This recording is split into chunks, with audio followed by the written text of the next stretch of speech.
Top Invest, la chaîne des tops d'investissement. Ici, on parle essentiellement d'entreprises de qualité. Alors, Atos.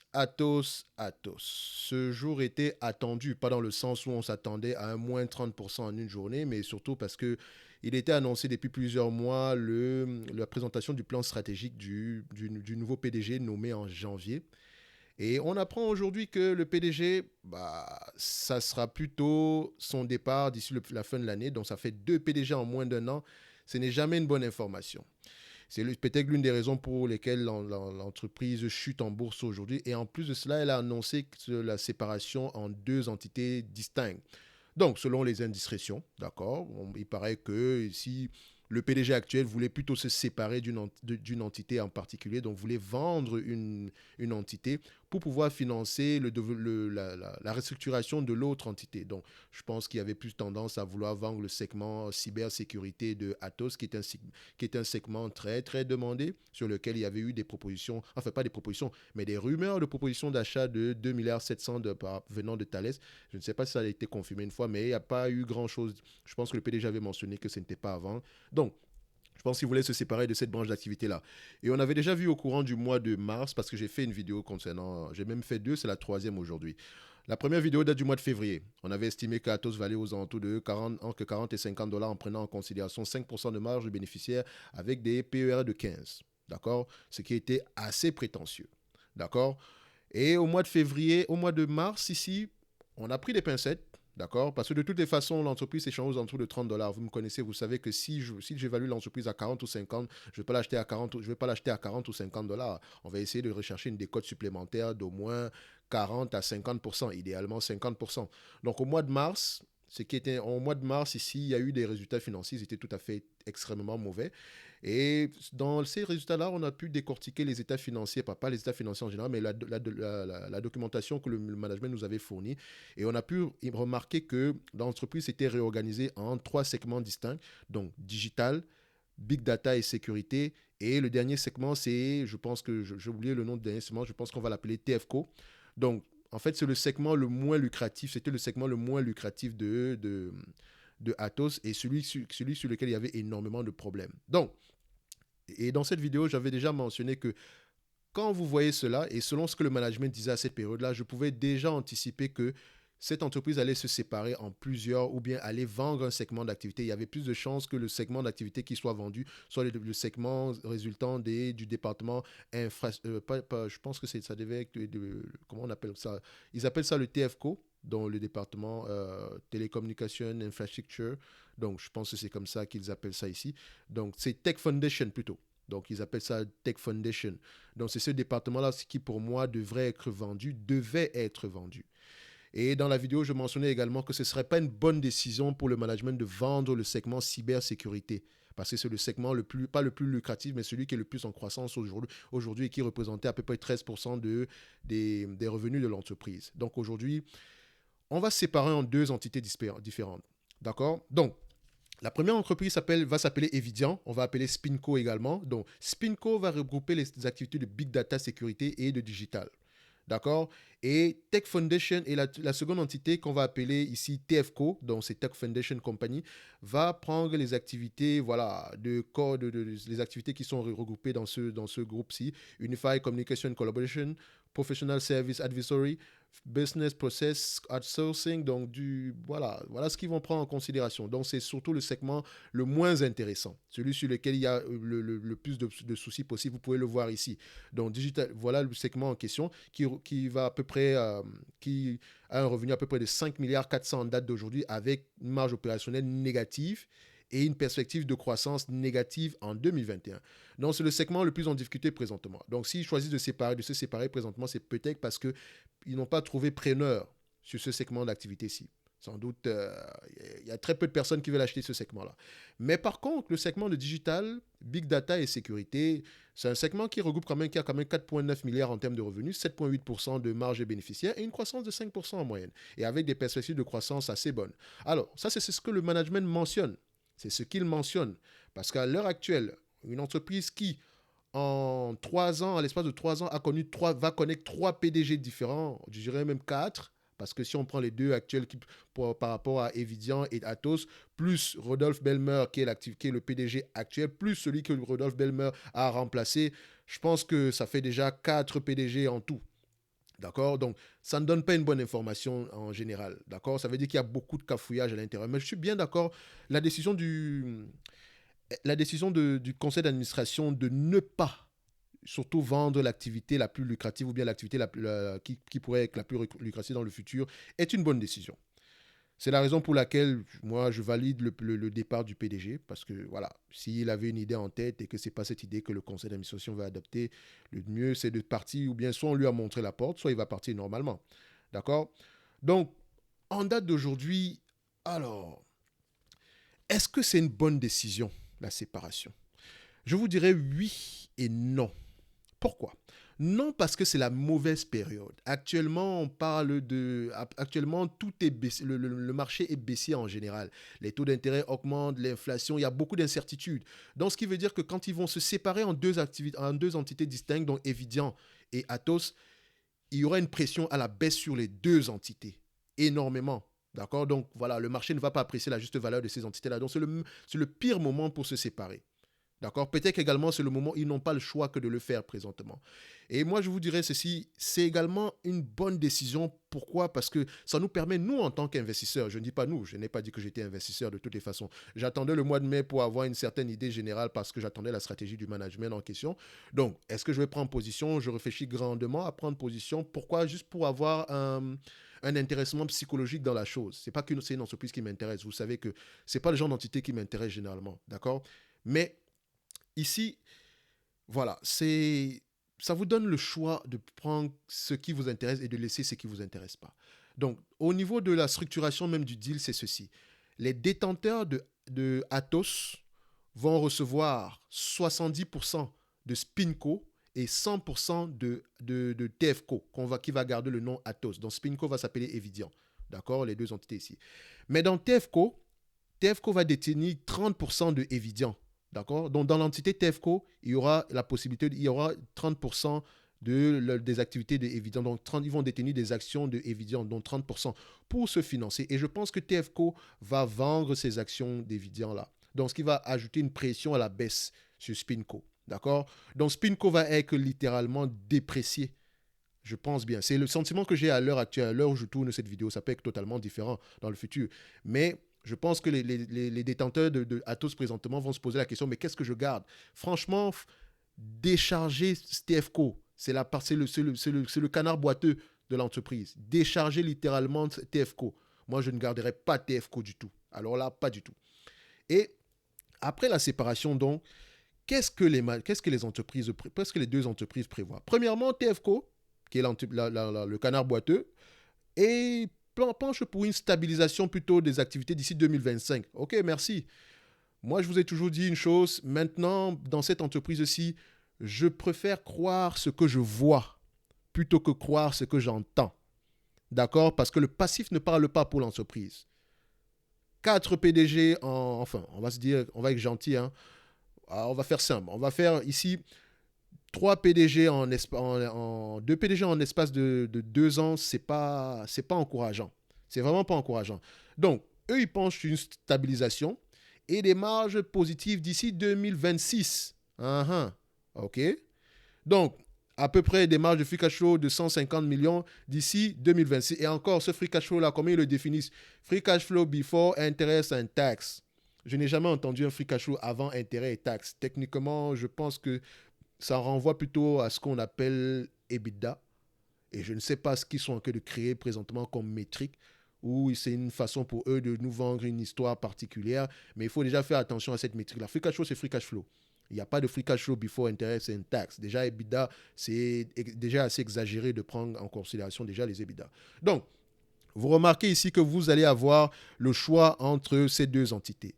Moi, je ferai le choix de garder Evidian parce qu'Evidian, c'est la partie qui a le plus de croissance, enfin, de potentiel de croissance. C'est celle-là où le management prévoit avoir des marges de 12% d'ici 2026. Encore une fois, je crois ce que je vois, d'accord? Pas ce que j'entends. Donc, présentement, on va se dire qu'on a des marges de 7,8%.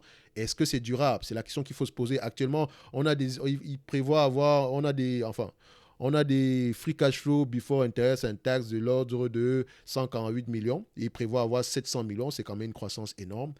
Et moi, ce qui m'inquiète ici, c'est de savoir la dette. Comment est-ce qu'elle va être repartie? Parce que présentement, on a une dette aux alentours de, selon la valeur d'entreprise sur EBITDA qu'on va voir ici, sur Yahoo Finance, on a une dette nette aux alentours de 2 milliards 400 par là. Donc, et selon ce logiciel, donc selon certaines entités comme Finbox, on a une dette nette aux alentours de 1 milliard 900. Dans tous les cas de figure, nous avons une entreprise ici qui a énormément de cash. Mais les rapports financiers que j'ai présentement datent du mois de décembre 2021, donc les plus récents. Est-ce que ici, au niveau des états financiers de Atos, sur les agrégateurs, on a des états financiers qui sont très récents. On va regarder ici. Donc, je vais mettre le quarterly ici.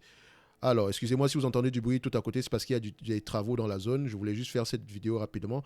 Donc ici, voilà, c'est pas on n'a pas assez d'informations. Ça date également du mois de décembre, du mois de mars, enfin du mois de décembre 2021. Donc sans doute on aura de nouvelles informations d'ici la fin du mois. Donc quand ils vont décider de publier leurs résultats semestriels, déjà je n'aime pas les entreprises qui publient leurs résultats, surtout les bilans financiers après 6 mois. Ça ne m'intéresse pas. D'ici le mois de juillet, on aura plus d'informations nécessaires.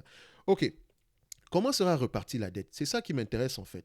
Parce que si je choisis de garder la partie Spinco, donc les résultats de Evidian, je veux qu'il y ait le moins de dette possible. Parce que dans Atos, si on décide de mettre la dette totale dans TFCO, c'est bon, c'est une bonne chose pour moi. D'accord, genre, je vais me retrouver avec une entreprise comme ça sans dette ni quoi que ce soit.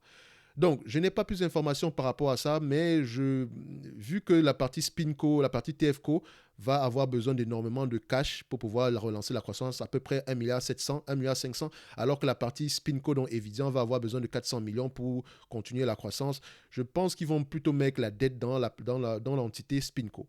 Mais on va attendre que la séparation soit effective. Donc, la séparation aura lieu d'ici la fin de l'année, donc d'ici le mois de décembre. Donc, c'est ce qui me permet de dire ceci. Si vous êtes intéressé, d'accord, par cette entreprise-ci, et que vous ne possédez pas encore les actions, attendez la séparation. N'en créez pas présentement, sauf si le prix est extraordinairement bas. Et on va revenir sur la valeur d'entreprise ici. OK. Donc, ici, je pense que c'est une bonne chose la séparation de l'entreprise, mais ça envoie une mauvaise information dans le marché en général. Ça simplifie la structuration même de l'entreprise, parce que je vous dis la vérité, à lire les rapports financiers d'Atos, c'est du grand n'importe quoi. Il y a beaucoup d'informations touffues. Si vous ne savez pas c'est quoi le BDS, le digital, à quoi ça sert, vous êtes perdu. C'est pour ça que j'ai toujours dit qu'il ne faut pas comparer Atos et Soprasteria ou bien Capgemini. Ce n'est pas la même chose. Peut-être que les activités digitales maintenant et Big Data Security, ça pourrait à peu près ressembler à ces entreprises-là, mais la partie TFCO c'était du grand n'importe quoi. C'est la partie la moins lucrative. Donc Atos ici, je vous faisais remarquer que c'est une entreprise qui a passé le temps à faire des acquisitions. Et toute acquisition n'est pas bonne. Donc c'est pour ça qu'il faut généralement regarder sur quoi est basé le salaire du PDG. Il y a de grandes chances que si vous allez regarder le salaire du PDG avant celui que Rodolphe Belmer ou c'est Belmer a remplacé, vous allez voir que c'était à peu près basé. Je pense qu'il est commissaire au commerce extérieur en Europe maintenant. Je pense que c'est ça. Donc, vous allez remarquer peut-être que son salaire était basé sur la croissance du revenu et non sur peut-être un retour sur les capitaux investis. C'est pour ça que vous allez voir que Atos a connu une croissance extraordinaire, mais la croissance était essentiellement basée sur les acquisitions. La croissance par acquisition n'est pas bonne, n'est pas toujours bonne. C'est pour ça qu'il faut tout questionner dans une entreprise. Il faut toujours se poser la question pourquoi. Ici, Atos nous donne des chiffres extraordinaires, mais si vous ne lisez pas les rapports financiers, vous allez vous tromper. C'est pour ça que, regardez, quand on valorise l'entreprise entre 40 et 50 dollars l'action, ça c'est avant de lire les rapports financiers. Peut-être qu'en lisant les rapports financiers, quand on se rend compte que c'est un peu compliqué à analyser, on va aller sur la borne des 40% et peut-être même changer à peu près les marges bénéficiaires au niveau des marges des free cash flow. D'accord, que j'avais pris du 40%, de 5% en termes de marge de free cash flow. Pourtant, à la fin de la journée, j'aurais pu prendre 4% et avoir un multiple moins élevé, ce qui m'aurait donné à peu près une valorisation aux alentours de 30, 25 dollars l'action par là. Donc, vu que l'entreprise cotait à 30 dollars l'action, on allait se dire qu'elle est correctement évaluée. Et s'il fallait l'acheter idéalement, on allait regarder aux alentours de 15, 10 dollars l'action. Donc, ce n'est pas le cas ici. J'ai mentionné 40 dollars, je l'ai mentionné 40 dollars, c'est parce que j'étais optimiste par rapport à cette compagnie-ci. D'accord? Optimiste. Est-ce que ça veut dire qu'on ne va plus jamais atteindre le 40 dollars? Maintenant, ça va dépendre de plusieurs choses. Donc, on va parler de valorisation présentement. D'accord? Si, je dis bien, si vous avez acheté Atos aux alentours, je dis bien au supérieur à 50 dollars l'action. Franchement, je ne sais pas quoi je vous raconter, mais ça va être sport. Ça va être difficile pour qu'Atos revienne à ce niveau-là, même après la séparation. Et ne comptez pas sur l'entité, par exemple, BDS, Big Data Security. Même si cette entité-là vaut, théoriquement, quand on dit vaut, c'est pas comme si on a eu une proposition ferme. Même si elle intéresse beaucoup de personnes, donc quand je dis l'entité, c'est la partie cybersécurité, pas la partie big data. Dans la partie cybersécurité qui représente 10% des revenus de l'entreprise ici, voilà, intéressait Thales, et Thales était peut-être prêt à débourser 2,7 milliards. Si on avait eu ce 2,7 milliards ici aujourd'hui, c'est plus que la capitalisation boursière actuelle. Mais il faut prendre en considération également la dette. Donc, ça nous aurait permis d'épurer la dette totalement. Ce qui nous aurait permis d'en trouver l'avenir à peu près sereinement. Mais le management a pris la bonne décision en choisissant de ne pas vendre cette activité-là. Je pense que c'est la meilleure décision à prendre. Donc maintenant, on se retrouve avec une entreprise sous les mains, deux entreprises sous les mains. Qu'est-ce qu'on va faire? Premièrement, je vous ai dit, Spinco, on se sépare de cette compagnie-là. D'accord? D'ici au mois de septembre ou d'ici à la fin de l'année, voilà, il y aura énormément de pression à la baisse. D'accord? Parce que voilà, les gens vont sortir massivement. Et également, quand il y aura même la séparation, dépendamment de l'environnement macroéconomique, vous allez voir que je ne m'attends pas à ce que voilà, les marchés soient haussiers d'ici la fin de l'année. Augmentation des taux d'intérêt, voilà, c'est tout à fait normal qu'on doit s'attendre à un marché baissier en cette année, peut-être même en 2023 également. Dans tous les cas de figure, ce qui m'intéresse, c'est la stabilité même de l'entreprise dans laquelle je suis investi.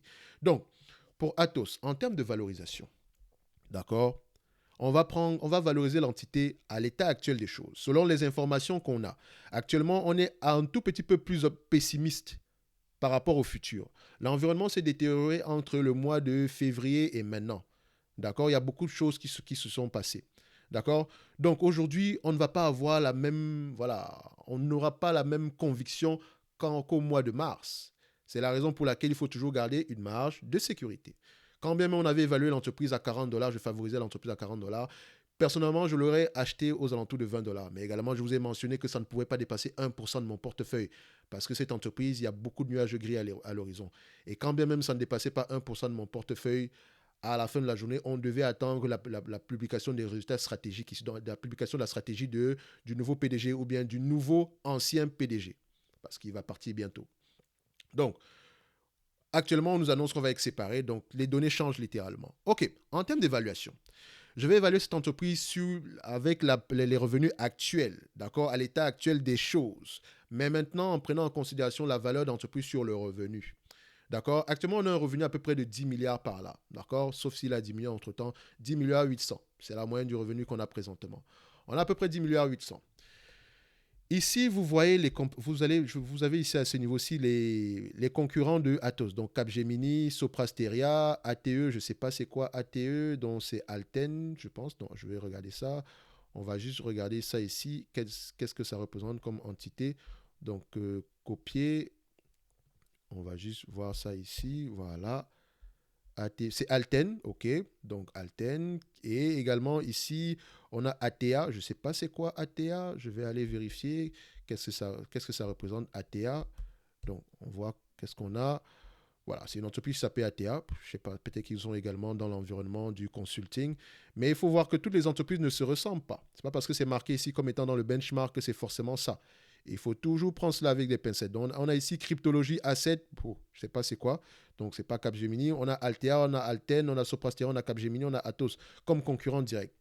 OK, on va les prendre ici comme concurrent direct. On se rend compte ici. De toute façon, la valeur d'entreprise sur EBITDA ici, le minimum, historiquement, c'est 0,39 fois les revenus. Minimum historique.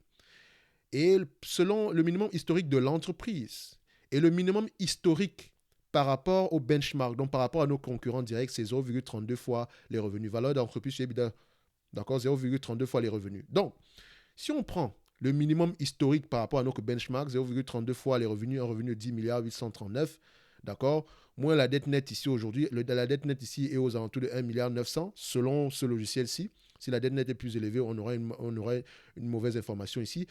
Le logiciel nous dit que l'entreprise pourrait valoir 14 dollars l'action. D'accord? Si on se situe au niveau de la moyenne, donc 0,39 fois la valeur d'entreprise, 0,39 fois la moyenne historique de l'entreprise, même de Atos, à 0,39, je l'ai arrondi à 0,40, donc 0,40 ici. Donc si vous aimez la précision, on va mettre 0,39, ok? Ça ne va pas faire grand-chose. Donc 0,39 ici. Donc, par rapport à l'historique même de Atos, moins la dette nette ici divisé par le nombre, ça donne ici 21 $ l'action. Et maintenant, si on est optimiste, d'accord, on va se dire ici, on va pas aller si on est optimiste ici, normalement on devrait être à la moyenne par rapport au marché ou bien par rapport à nos concurrents, mais j'ai choisi de rester aux alentours de 0,5 fois. Parce que si je mets à une fois les bénéfices ici, voilà, on atteint 80 $ l'action. Techniquement, est-ce que c'est raisonnable? Je vous dirais que non. Je ne pense pas que ce soit raisonnable. 0,5 fois serait correct, donc ça nous en ramène aux alentours de 32, 30 $ l'action.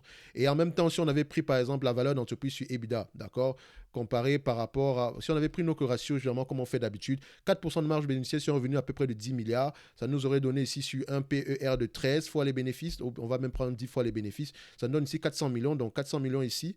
400 millions ici, multiplié ici par 10 fois les bénéfices. Moi, la dette, ça donne ici 19 $ l'action.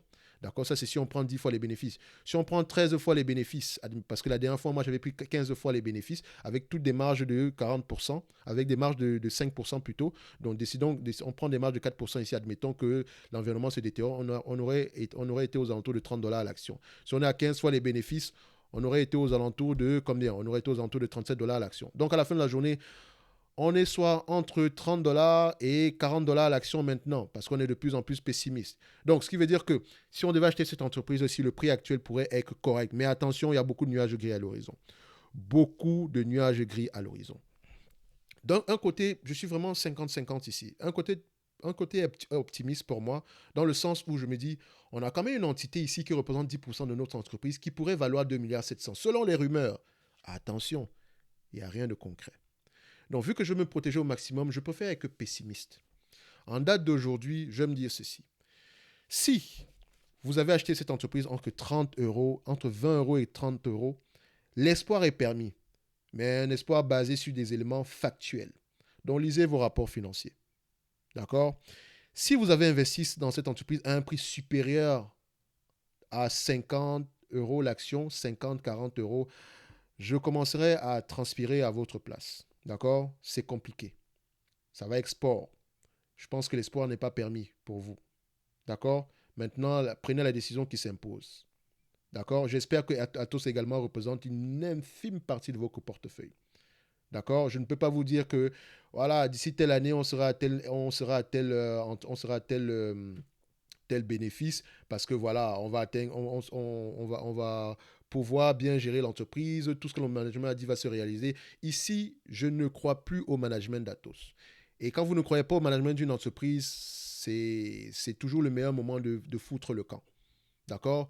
Parce qu'à chaque période, il y a des cadavres qui sortent du placard. Maintenant, on nous annonce un SpinCo, alors qu'on s'attendait à une stratégie d'entreprise. Donc, à la fin de la journée, c'est-à-dire que quand vous avez embauché ce PDG-là, est-ce que vous lui avez proposé le job et il ne vous a pas donné l'idée générale de ce qu'il pensait de l'entreprise dès le début? Vous l'avez embauché quand même. Et vous vous rendez compte aujourd'hui que lui, il n'est pas d'accord par rapport à une situation et vous décidez de le mettre à la porte. Je ne sais pas si on l'a mis à la porte ou il a choisi de démissionner. Maintenant, ça me permet de parler ici des indemnités de départ. J'espère qu'il ne va pas prendre autant d'argent parce qu'il n'a rien foutu. Rien du tout. Donc j'ai vu ici, selon un article, qu'il a planché pour 9 fois un revenu, à peu près une indemnité de départ représentant 9 fois son salaire. Donc sur 9 mois de salaire. Frère, qu'est-ce que tu as fait pour mériter 9 mois de salaire? Je ne sais pas combien on te paye par an, mais j'espère que 9 mois de salaire, ça représente moins d'1 million d'euros. Parce que franchement, tu n'as rien fait du tout. Tu n'as rien fait du tout. Tu ne vas pas encaisser autant d'argent pour rien du tout. Donc il faut faire attention au management. Donc Rodolphe, oh là là, on me disait tantôt que quand quelqu'un vient de Telsat, il faut avoir peur. Et c'est le cas, je commence à penser que c'est vrai. Il y a peut-être une poisse sur tous ceux qui viennent de Telsat, parce qu'il venait, avant Telsat, il a dirigé la branche Canal. Après ça, il est allé à Eutelsat et maintenant il vient à Atos. Techniquement, je ne vois pas ce qu'il a fait d'extraordinaire à Eutelsat et on n'est pas étonné de voir. Bon, c'est vrai également qu'on ne l'a pas laissé travailler, hein, mais le bilan est neutre sur Atos. J'espère que il ne va pas encaisser des millions d'euros par rapport à cette situation-ci. Donc j'espère que son package de départ ne va pas être énorme. Et il faut également mentionner qu'ils ont vendu la session Worldline. Donc ils ont vendu la participation totale parce qu'Atos possédait la majeure partie de Worldline ici. Donc ils ont commencé à se séparer de l'entité. Je ne sais pas ce qu'ils ont fait avec cet argent-là. J'espère qu'ils ont remboursé une bonne partie de la dette ici. Donc Si maintenant, en regardant le futur, dans l'avenir, je dirais ceci, ma valorisation complètement va changer. Je suis très très pessimiste ici présentement aujourd'hui. Tout va dépendre du prix. Si je devais acheter cette entreprise en date d'aujourd'hui, personnellement, je commençais à regarder aux alentours des 10 euros l'action. 10 euros par là. Mais ça, c'est un côté de moi qui le dit. Il y a un autre côté qui me dit, OK, on a le potentiel d'aller chercher une valorisation plus élevée que ça. Surtout si les marges espérées sur la partie Evidian, donc le SpinCo ici, se réalisent. D'accord. Si on arrive à avoir des marges de free cash flow ou bien des EBITDA de 700 millions ici et qu'on le valorise peut-être à 5 à 6 fois les EBITDA ou 5 fois les EBITDA, ça pourrait donner quelque chose d'intelligent, de bien. Ça pourrait donner quelque chose de bien. Mais il y a trop d'incertitudes actuellement. Pourquoi aller se casser la tête sur un dossier aussi compliqué alors qu'on a des évidences ailleurs? Donc parfois, il faut accepter de prendre ses pertes et passer à autre chose. Donc imaginez que j'avais investi sur Atos à 30 euros. En date d'aujourd'hui, j'aurais perdu à peu près 50% de ma mise de départ à la fin de la journée. Vu que dès le début, je savais qu'Atos ne peut pas représenter 1% de mon capital parce qu'il y a trop de marge, il y avait trop de nuages gris à l'horizon, je vais me couper un bras, je passe à autre chose. J'ai perdu 5% de mon, 0,5% de mon portefeuille. D'accord. C'est pas la fin du monde. Je passe à autre chose. Si je suis optimiste présentement, je ne devrais pas m'attendre. Je devrais m'attendre à ce que Atos souffre. Je dis bien souffre pendant la période actuelle. Si vous êtes prêt à accepter cela, s'il vous plaît, gardez cette entreprise en dessous, à un niveau de portefeuille raisonnable. Je dis bien raisonnable. Ne soyez pas très très optimiste. On ne peut pas changer on ne peut pas avoir deux PDG en un an. Et voilà, il y a beaucoup d'incertitudes. Le marché en général va se détériorer. On aura de meilleures opportunités sur des stop astéria, etc. C'est le cas de le dire maintenant, de vous dire ceci. Avant d'investir, combien d'entre vous comprenaient ce que Atos faisait? Dites la vérité. Mettez-le moi en commentaire. Combien d'entre vous, disons, si on quitte de 0 à 100%, vous maîtrisiez le business model de cette entreprise à quel niveau? Pour ceux qui ont investi, soyez honnêtes. 50, 25, 100%, dépendamment de, ce que de votre réponse, dites-moi également qu'est-ce qui vous a poussé à investir dans cette entreprise ici. Parce que le but n'est pas de vous dire ah, vous avez tort, machin, non. C'est de voir maintenant qu'est-ce qu'il y a lieu de faire. Est-ce que je vends? Est-ce que j'achète plus?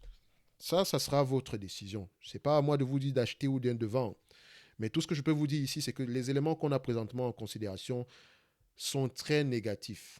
Pas négatifs au point où l'entreprise va faire faillite. Il y a de bons côtés, il y a des mauvais côtés. C'est pour ça que si vous valorisez l'entreprise à 30 euros, vous n'allez pas l'acheter à 30 euros, vous allez demander une décote supplémentaire. Donc, le prix actuel, moi, je vous dirais, si vous l'avez, dépendamment de vos valorisations, pourrait être correct, mais il y a beaucoup de nuages gris à l'horizon parce qu'il y aura énormément de pression à la baisse au niveau d'Evidian et de Atos parce que la période actuelle est tout simplement mauvaise pour faire un SpinCo. D'accord? Donc, on va se dire ceci. Prenez vos rapports financiers, lisez-les. Vous pouvez constater ici que Atos payait un dividende. Vous constatez également, je ne sais pas pendant combien d'années ils l'ont fait, mais c'était la mauvaise décision à prendre de payer un dividende alors qu'on avait une dette aussi élevée. Il faut aller repayer la dette, on faisait des acquisitions, tout se passait bien. Donc pour ceux qui investissent dans des entreprises sans regarder ce que l'entreprise fait en réalité, sans comprendre ce que l'entreprise fait en réalité, vous vous retrouvez aujourd'hui avec une entreprise non seulement qui ne paye plus un dividende, d'accord, et j'espère même qu'ils ont coupé totalement ces dividendes-là, mais en plus, dont les perspectives d'avenir se détériorent de plus en plus rapidement. Qu'est-ce qui explique la détérioration des états financiers de l'entreprise? Alors qu'avant la période que vous connaissez, voilà, tout allait bien. Mais une fois que ça arrive, on commence à perdre énormément d'argent. Surtout que, bon, elle ne perd pas d'argent présentement. Elle s'autofinance pour le moment. Mais il y a beaucoup de nuages gris à l'horizon. Moi, j'ai encore espoir sur Atos. Mais ça, c'est moi. En lisant les rapports financiers, qu'est-ce que maintenant je dois attendre? J'attends la séparation pour voir combien est-ce que vous allez me revendre Atos. Si Atos vient chercher les 5 dollars l'action, parce que j'espère qu'il y aura assez de pessimisme ici, moi, je vais l'acheter. D'accord? 5 dollars, 10 dollars par là, je vais l'acheter. Quoique le prix actuel, voilà, je l'avais déjà dit, ça ne me dérangeait juste pas, mais actuellement, c'est encore plus lucratif. Si vous voulez baisser vos PRU, c'est peut-être l'occasion de le faire. Mais ça, c'est si et seulement si Atos représente une petite partie de vos portefeuilles, parce que je n'aurais jamais accepté plus que ça. Non seulement parce que c'est difficile à comprendre comme entité, mais voilà, il y a de l'espoir pour ceux qui sont informés. D'accord? Donc, mon message sera simple, dépendamment de vos prix d'achat. D'accord? Tirez les conclusions nécessaires. D'accord? Parfois, la meilleure décision, c'est peut-être de vendre et de passer à autre chose et de tirer et de voilà, d'apprendre de vos leçons, de voir ce que vous avez mal fait dès le début et de vous rendre compte et de faire à ce que ça ne se reproduise pas dans le futur. La vidéo a assez duré comme ça sur Atos. Moi, je vous l'ai dit, ça va être compliqué, ça va être assez sport, mais voilà. C'est ce qui arrive généralement il y a des entreprises, voilà, c'est ce qui arrive généralement quand on se retrouve mêlé dans une entreprise qu'on ne comprend pas totalement.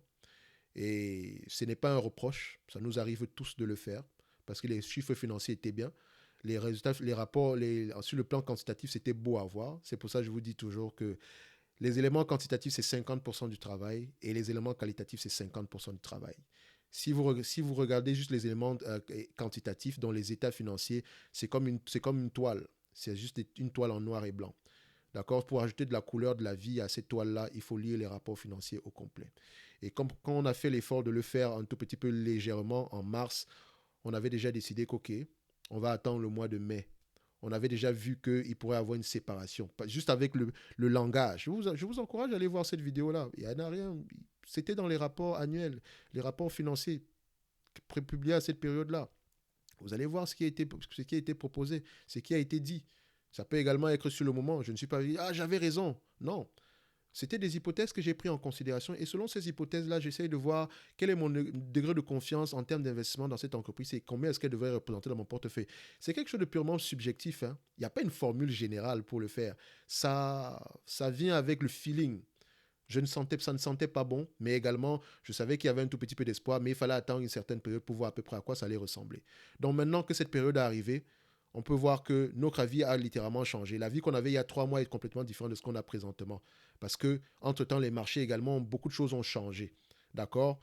Donc, tirez les conclusions nécessaires, apprenez de vos erreurs, et si vous êtes confiant, mettez sur un bout de papier pourquoi est-ce que vous êtes confiant. Ça vous permet de revenir plus tard afin de voir qu'est-ce que vous aviez, à quoi vous pensiez le jour où vous avez pris la décision d'achat. Donc, moi, je vous dirais ici, lisez vos rapports financiers et on se donne rendez-vous sur la prochaine vidéo comme d'habitude. Hein, et toujours, gérez vos portefeuilles de manière consciencieuse. La règle numéro 1, c'est de ne pas perdre d'argent. Et la règle numéro 2, c'est de ne pas oublier la première règle. Merci.